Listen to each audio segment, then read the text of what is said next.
L'ensemble des catégories socio-économiques peuvent être touchées par les violences, que ce soit les violences sexuelles, notamment dans l'enfance, ou les violences conjugales actuelles. Donc, je suis Mathilde Lespine, sage-femme. Je suis coordinatrice de l'unité de soins dédiée aux femmes victimes de violences.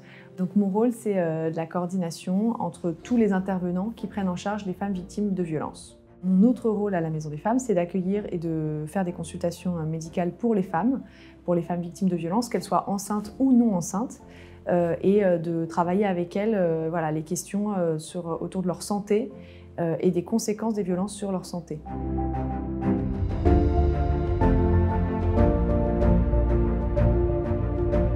Elles ont parfois subi des violences très jeunes, dès l'enfance.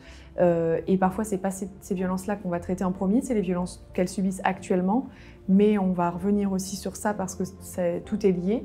Les violences qu'elles ont subies dans l'enfance ont pu vraiment les fragiliser.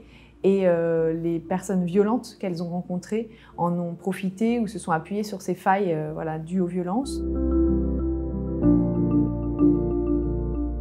La première consultation, on va vraiment recueillir l'histoire de vie de la personne, faire un point aussi sur les antécédents médicaux, essayer de faire des liens entre les conséquences, les violences et leurs conséquences sur la santé, faire un point sur tout ce qu'elle a pu entreprendre comme démarche, et puis penser avec elle ce qui resterait à faire comme démarche.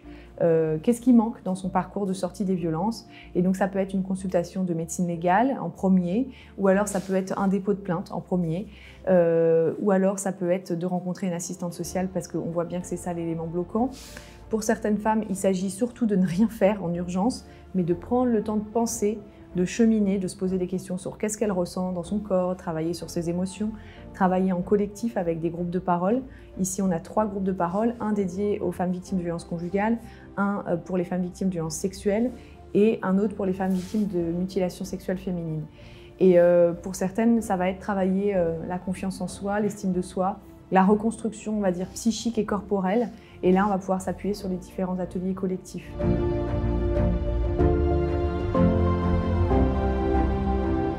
Si j'avais une baguette magique, je pense je donnerais des moyens au système juridique, social et sanitaire pour accompagner l'ensemble des femmes victimes, pour que les plaintes soient traitées rapidement, qu'il y ait plus de moyens là-dessus, pour que les professionnels de la santé, du social et du juridique soient mieux formés et qu'ils aient le temps aussi d'appliquer les recommandations, donc avoir un peu plus que 10 minutes par patiente en consultation, par exemple, quand on est gynécologue, avoir des locaux décents quand on est policier pour prendre une plainte dans un bureau avec personne à côté et pas un gardé à vue à droite et une autre victime de quelque chose de tout différent à gauche.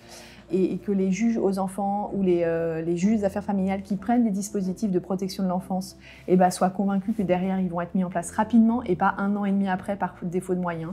Voilà, donc ce serait vraiment qu'il y ait plus de formation, qu'on partage vraiment un socle de connaissances communes, mais que derrière, une fois qu'on a cette socle commune, qu'on puisse avoir les moyens. Et puis le dernier coup de baguette magique, ça serait d'entretenir cette énergie qu'ont les femmes victimes et les professionnels à leur côté qui inventent, créent, innovent tout le temps malgré justement les conditions difficiles et ça c'est indispensable que ça perdure.